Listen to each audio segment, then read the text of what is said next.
Hi, this is Dan from Lathrop Insurance. In this challenging insurance environment, Lathrop Insurance can be your beacon in the storm to help you find the coverage you need at the right price. Now, more than ever, you need a partner in the insurance industry that can work with multiple carriers to make sure you have the right coverage at the right price. Lathrop Insurance carries home, auto, and business insurance and can be reached at 401-596-2525. We've been supporting the local community since 1939, and we look forward to working with you. Hello again, everyone. It's Patrick Wiley, president of 321 Media. Very excited because today I am sitting with an old friend, Steve Zarriello. Steve, how's it going? Going well. It's good to be here.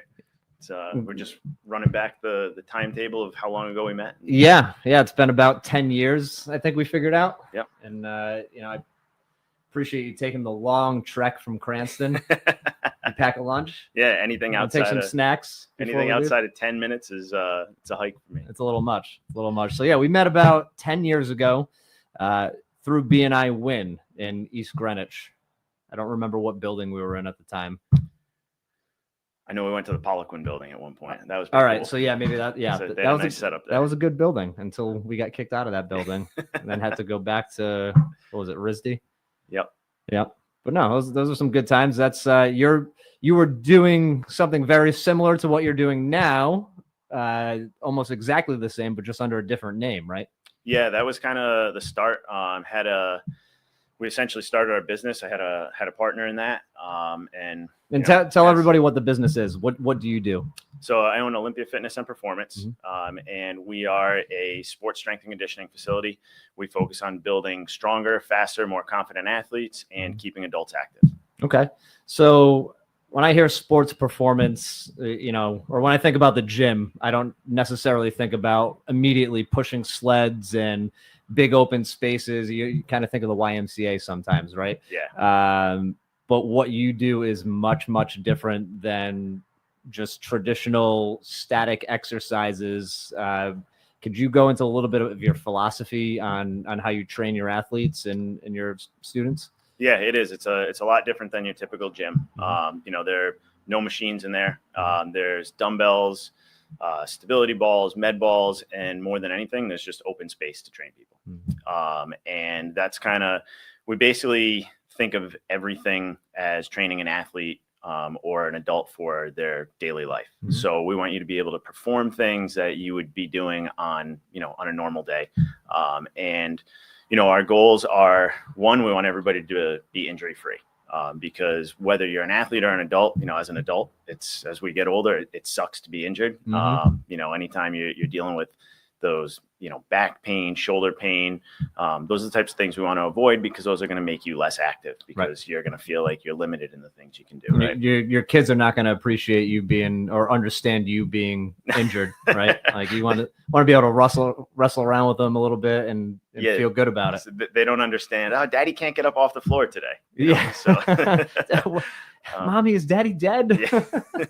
So that's kind of the approach we take with our adults. And then the same thing with our athletes. It's like, everybody gets obsessed with, performance metrics in terms of, they've got to be squatting this much, or they've got to be deadlifting this much. And it's like, a lot of times instead of taking a consistent, safe approach, people just go over the top and, try to hammer away at these old school metrics that they think are, the baseline of what it needs to be. And it's like, when you get hurt training, now you're taking yourself out of play for a while, right? So now people that would be practicing year round, now they're going to have to take 3-4 months off.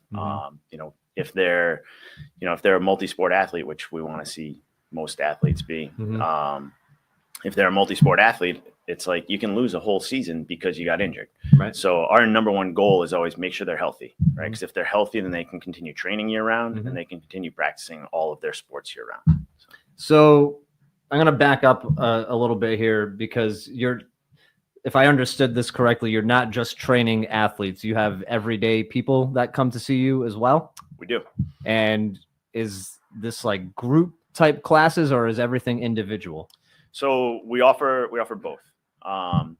We do group fitness classes, which is just kind of a general fitness program. The way I look at group fitness, it's not very specific to anyone. You're not tracking your weights or anything like that. So it's kind of novelty, right? Like it's better than doing nothing because it gets you, it gets you active, gets your heart rate up, you're moving some weight.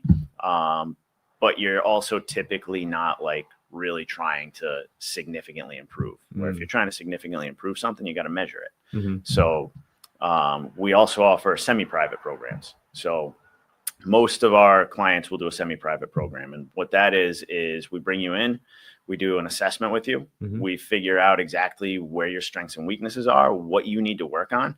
Then from there, we build out a specific program for you. And when you come in to train, you work with a trainer that's also working with 4 or 5 other people that are also doing their own specific programs. So it's like you get the attention of personal training, and you also get to kind of decrease the cost for people a little bit, make stuff like that more accessible for them. Seems pretty in depth. Yeah, because you're right. If I were to go to a CrossFit class or something like that, the workout is the workout, no matter who you are. Yeah. Even if you have terrible shoulders, you got to do those ring muscle ups or something like that, right? And then you end up getting injured and then going to see your wife. Right, and then she feeds you into the semi-private program after that. There you go. You get your personalized. You guys got a nice little thing. Steve's wife, if you guys don't remember, Amanda Zarriello, physical therapist in your facility. So you guys have an amazing facility. Thank you.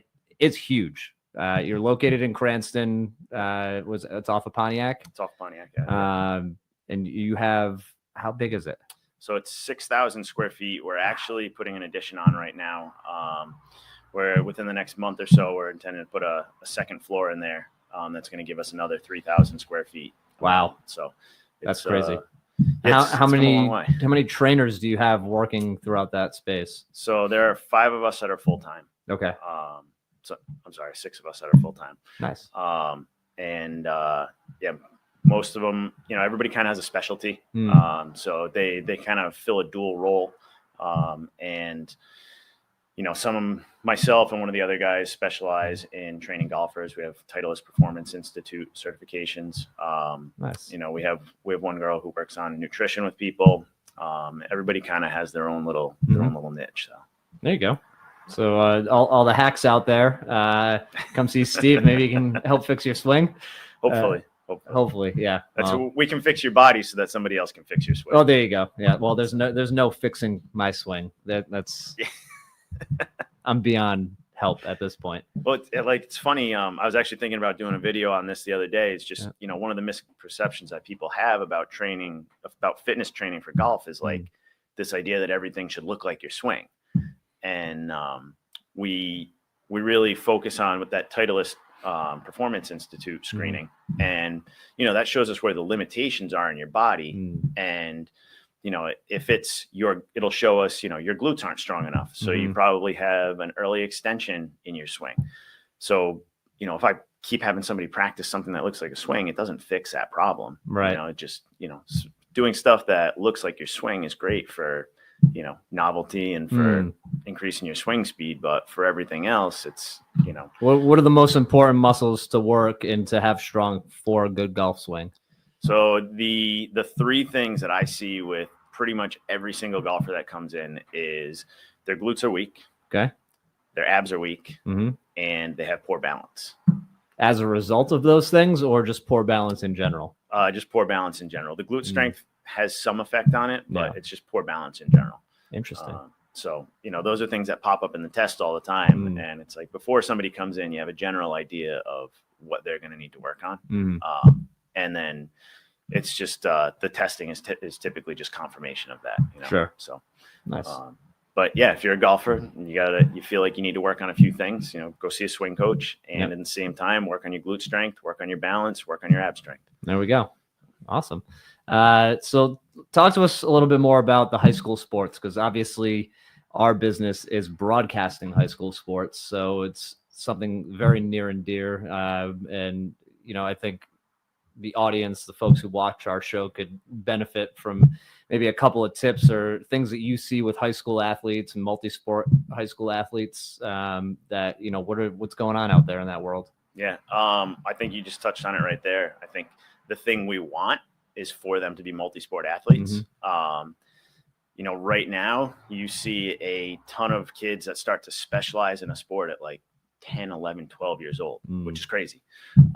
And now they just play that one sport year round. So it's just, you see a ton of overuse injuries. Yep. I'm sure Amanda touched on this when she talked with you at some point. Yes. You see a ton of overuse injuries. There are kids getting Tommy John surgery at 16 years old because they're throwing. And that's one of the ones, round. like, if you get that, you're very slim chance of coming back super strong for a long period of time. I mean, it kind of depends. Yeah, I haven't really dug into a ton of research on it, but it seems like it's like everything else is you have a better chance of recovering from it now than you did, 10, 15, 20 years ago. Sure. That's like 20, 25 years ago, and ACL rupture was like, oh, that's it. You're going to be out for a long time. Now it's like you see guys coming back in 9 months, a year. Wow. And it's especially guys that are playing at a professional level that, can afford to have treatment every single day. And they're coming back. And I think Stephon Diggs just came back in like 8 months or something like that. No, he better do something for me. He's on my fantasy team this year. So far, not too good, but he's over the hill too, right? He's almost as old as us. A little bit, yeah. I know, it's so crazy to think that like late 30s is, well past your prime. Yeah, like you would have been kicked out 5, 6, 7 years ago. But it's not true for all sports though, because something that I've noticed, like I've done marathons and stuff. I'm not competitive, but all the people who are like beasts at Ironmans and in anything endurance sports, they all seem to be in like their early 40s. Yeah, I believe it. I think you see a lot of that in the strongman competitions too. Guys are like late 30s, early 40s. So what are these types of athletes doing? I know we're jumping all over the place here, but what are those types of athletes doing that allow them to compete at such a high level later in life? I think it's taking care of your body consistently, right? It's what you put into your body. And I think with stuff like that, it's just an accumulation over time of the amount of work that you put in. Right? Sure. And you've accumulated so much, and at a certain point, you're going to start to see that decline, and you can only fight it for so long. But, right. I think it's just the amount of time and work that you've been able to put in consistently. Yeah. Well, and if you're older, you have more time put in than other people. Exactly. No, I mean, that's like even with our high school athletes. Yeah. So like, that's the big thing we see is, with our high school athletes, and honestly, even general fitness clients, it's like people that are willing to consistently put in more time do better. Sure. We have a lot of kids who, they come in once, twice a week in their off season, then we see a big mass exodus in September every year when kids go back to school. Right. And when really they should probably still be coming to support them through everything else, right? The best athletes that we have worked with that have seen the most consistent results have still found a way to train 3 times a week in season. Right. And it's like, with most people, it's the season pops up and it's like, oh, well, I don't have time. I can't fit it into my schedule. Right. I've got practice. And the ones that are really committed, that do really well, continue to do the stuff in season. And they're probably the ones that are not getting injured as much as the others, right? Yeah, absolutely. Yeah. So it's super important. You work with specific high schools throughout Rhode Island, or do you essentially will take athletes from anywhere? Both. We'll take athletes from anywhere, bring them into our facility, and we'll do the personalized training programs like I just talked to you about. Yep. We have very specific testing that we do for our athletes. We want to see how quick they are, how fast they are out of the gates. We want to see how high they can jump, how far they can jump, how good they are at changing direction, and we get metrics on all this stuff. But then we'll also work with teams. We do a lot of work with Johnston High School and with both the Cranston High Schools, specific teams that typically tend to use us more often than others. And with those schools, we'll either go to the school and work with the kids there, or we'll bring the kids into our facility as a team. Oh, nice. Usually it's a Rhode Island rule. Nobody wants to travel too far. So it's usually the Cranston teams that come into our facility. Johnston, we go there and we work with their teams there. But yeah, I mean, it doesn't matter what the sport is, what school the athlete goes to.